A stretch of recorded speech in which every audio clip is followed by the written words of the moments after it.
یہ آج کی تازہ ترین جو بات چل رہی ہے وہ ایران کا جو حملہ ہے، ایران کا پاکستان پر حملہ ہی اسے کہیں گے، کیونکہ پاکستان کی اگر فضائی حدود میں سے اس کا کوئی ڈرون یا اس کا کوئی میزائل گزر کے یہاں، بھلے وہ کوئی دہشت گرد گروہ ہو یا کوئی اور گروپ ہو جس سے اس سے دشمنی ہو یا جو اس کو نقصان پہنچا رہا ہو، تو وہ ہر لحاظ سے پاکستان پر حملہ ہی تصور ہوگا، کیونکہ ہم ایک سوورن ملک ہیں اور ایران بھی سوورن ملک ہے۔ اگر ہمارا کوئی جہاز یا میزائل ایران کی فضائی حدود یا حدود میں گرتا ہے یا وہاں سے گزر کے آگے بھی جاتا ہے، تب بھی وہ ایک بین الاقوامی جو قوانین ہیں، ملکی جو آپس میں ملکی تعلقات کے، دفاعی تعلقات کے بھی اور سفارتی تعلقات کے بھی، اس کی بہت بڑی خلاف ورزی ہے، یعنی ایسی خلاف ورزی جس کی سزا فوج کشی یا فوجی رد عمل کی شکل میں بھی آ سکتی ہے۔ تو اس لیے وہ ہر لحاظ سے اس کو ہم حملہ ہی کہہ سکتے ہیں۔ تو اس پر اصل میں جو بے تکے تجزیے آ رہے ہیں، میں اس پہ بات کروں گا۔ ظاہر ہے ہم تجزیوں میں تھوڑا سا ہم ذرا بہت ہی آگے نکل جاتے ہیں، اور ہم کوشش کرتے ہیں کہ تجزیہ جو ہے وہ اتنا کنکلوزیو ہو کہ جس طرح کے باقاعدہ ایک عدالت عالیہ یا ایک عدالت عظمیٰ فیصلہ کرتی ہے، تو ہمارے تجزیہ کار فیصلہ دے دیتے ہیں اور کہتے ہیں جی اس کو مانو۔ یہ میرا خیال ہے کہ گوشہ گزاری ہم کر سکتے ہیں، اب ہماری اپنی رائے بدل بھی سکتی ہے تجزیہ کاروں کی بھی۔ میں خود چونکہ 40 سال ایکسپیرینس رکھتا ہوں صحافت کا، پرنٹ میڈیا، الیکٹرانک میڈیا میں بھی، اب تقریباً 2 ڈھائی 3 ہزار پروگرام بھی کر لیے، ماٹھی ماٹھی ہے، یوٹیوب بھی کچھوے کی سپیڈ سے چل رہی ہے۔ تو بہرحال اس میں بھی چونکہ فسانے بہت زیادہ چل رہے ہیں، میں خود ایک چینل پہ ایک ایز اینکر جب کر رہا ہوتا ہوں ایک پروگرام، تو میرے ساتھ ایک صاحب آگے اتنے فسانے سناتے ہیں کہ ان کو 50 ہزار سے زیادہ ویوز آتے ہیں۔ اب فسانے تو سنائے جا سکتے ہیں، میں نے خود بھی کئی چیزیں دیکھی ہوئی ہیں لائف میں، بڑے بڑے لوگوں سے انٹریکٹ کیا ہے، صحافت سے پہلے بھی ضیاء اللہ کے دور میں اٹک میں بھی رہا، بڑی بڑی چیزیں دیکھی ہیں، لیکن بہرحال وقت آنے پہ ہر چیز ساتھ ساتھ چلتی جائے گی۔ اب چونکہ وہ بے تکے تجزیے اور تبصرے چل رہے ہیں، تو اس کے ساتھ ساتھ ایک آج ہم سن رہے تھے کہ شرجیل میمن جو ہیں، وہ کہ ان کا اوپر بھی بڑے داغ لگے تھے، لیکن بہرحال ایک بات تو وہ کہہ گئے۔ بات سننے والی یہ تھی کہ وہ کہہ رہے تھے کہ عمران خان کے دور میں بھی اگر کوئی انہیں تنقید کرتا تھا تو نیب یا اس طرح کے ادارے متحرک ہو جاتے تھے۔ واقعی ایک دو جرنلسٹ کے ساتھ بھی ہوا، اس دور میں بھی اسی طرح کے ڈالے آئے اور ان کو نقصان پہنچایا گیا، زخم پہنچایا گیا، تکلیف پہنچائی گئی، ایذا پہنچایا گیا، بند کیا گیا، محبوس کیا گیا۔ اور یہ بات مجھے اس طرح تھوڑی سی بھی یاد آ رہی ہے کہ گورنر ہاؤس میں، یعنی اس میں ہم نے اور مرتبہ بھی کہا یہ بات کہ گورنر ہاؤس میں ہم تقریباً سینئر جرنلسٹ موجود تھے۔ اس وقت کی وزیر اطلاعات جو تھی پی ٹی آئی کی، فردوس عاشق آوان صاحبہ بھی تھیں، اور کچھ بات اسی طرح کی ہوئی کہ میں نے ہی انہیں سوال کیا اتفاق سے کہ جی آپ ایک دن بیان دیتے ہیں آپ کے کئی وزراء پی ٹی آئی حکومت کے کہ جی فلاں شخص جو ہے وہ نیب کو مطلوب ہے یا وہ کرپٹ ہے، تو اگلے دن نیب آ جاتی ہے۔ تو جب کہ آپ کہتی ہیں یا آپ کے سارے باقی لیڈرز جو ہیں پی ٹی آئی کے کہ نیب ایک آزاد ادارہ، ہمارا کوئی تعلق نہیں، تو انہوں نے کہا نہیں جی ہمارا کوئی تعلق نہیں۔ تو ایک دم مجیب الرحمان شامی صاحب نے کہا کہ اگر کوئی تعلق نہیں تو جب آپ کوئی بیان دیتی ہیں کسی کے خلاف تو وہ اگلے دن پکڑا جاتا ہے،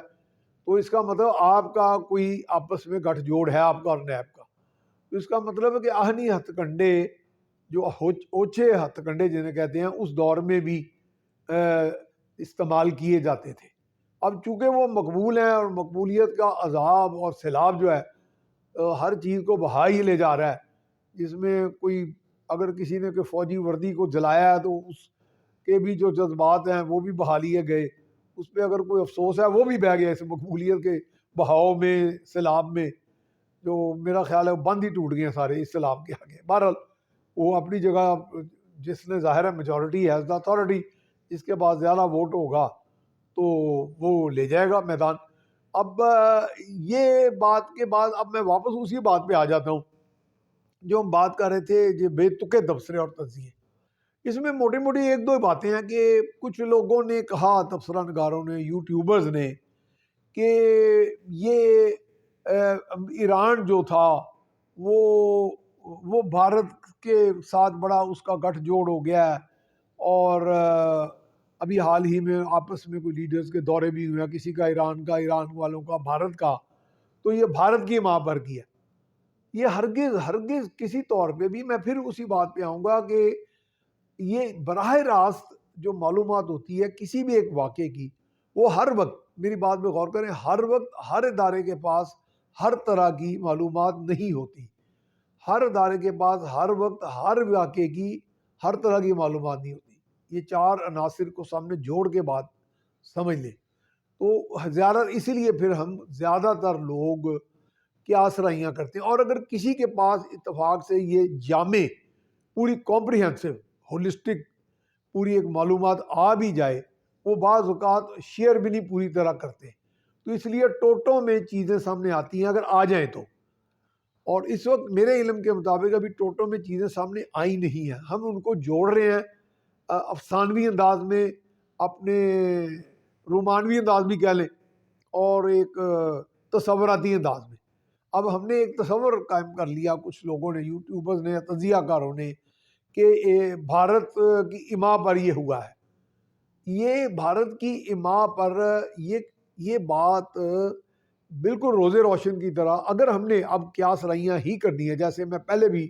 کئی چینلز پہ بھی اور اپنے یوٹیوب ویلاگز میں بھی کہہ چکا ہوں، تو وہ قیاس کریں جو کسی حد تک آپ کی لاجک منطق کے ساتھ منطبق ہو، منطق کے ساتھ تھوڑی یعنی قربت رکھتا ہو. تو منطق کے روح سے یہ اگر کیا پاکستان، اب میں سوال کرتا ہوں، اس سے آپ اس نتیجے پہ پہنچیں، کیا پاکستان اور بھارت کا چونکہ آپس میں ایک دشمنی کا ہی تعلق ہے، کیا پاکستان ایران کے بڑے بہترین تعلقات رہے ہیں، اب بھی ہیں؟ کیا پاکستان ایران کو آمادہ کر سکتا ہے کہ وہ بھارت پر حملہ آور ہو کسی بھی طور پہ؟ اسی چاہے چھوٹا سا حملہ ہو، چاہے ایک درجے کا ہو، درجہ چہارم کا ہو، درجہ پنجم کا ہو، درجہ دہم کا ہو، تو نہیں کر سکتا. کیونکہ کوئی بھی ملک بشمول ایران، بشمول کوئی بھی، کسی دوسرے کی آگ میں اپنی انگلیاں نہیں جلاتا، اس میں نہیں اپنے آپ کو، اس میں چھلانگ نہیں لگاتا. اس میں کیونکہ دنیا کے جو سوورن ممالک کی اپنی حدود و قیود ہیں، بشمول فضائی حدود، ان کی وائلیشن نہ صرف ایک بین الاقوامی قوانین کی خلاف ورزی ہے، بلکہ اس کے جواب میں فوجی رد عمل آ سکتا ہے.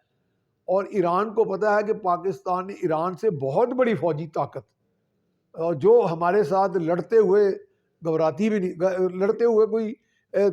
لیت و لال سے کام نہیں لیتی، گھبراتی تو شاید ہوگی ہمیں، کیونکہ یہ ہمارا خیال ہے کہ ہمارا جذبہ شہادت اور جذبہ ایمانی ان سے زیادہ مضبوط ہے. لیکن بہرحال اس بحث میں نہیں پڑتے کہ وہ لیت و لال سے کام نہیں لیتی، اگر اسے موقع ملے تو وہ دشمنی نبھانے میں نکل پڑتی ہے پاکستان کے ساتھ. تو بھارت جو ہے وہ ہر وقت جب تیار ہوتا ہے ہمارے ساتھ کسی بھی طرح سیٹل کرنے سکورز، پرانی دشمنیاں جو ہے ان کو سیٹل کرنے کے لیے، تو بھارت نے جب، اور پھر وہ ایران سے بڑی ملٹری مائٹ ہے، یہ ایک حقیقت ہے. جذبے کو بھی چھوڑیں اس وقت، ان کا جذبہ ایمانی ہے، ان کا جذبہ دشمنی ہے. جذبہ دشمنی جو ہے جذبہ ایمانی سے بھی کم نہیں ہوتا. ویسے معافی چاہتا ہوں یہ بات کہنے والے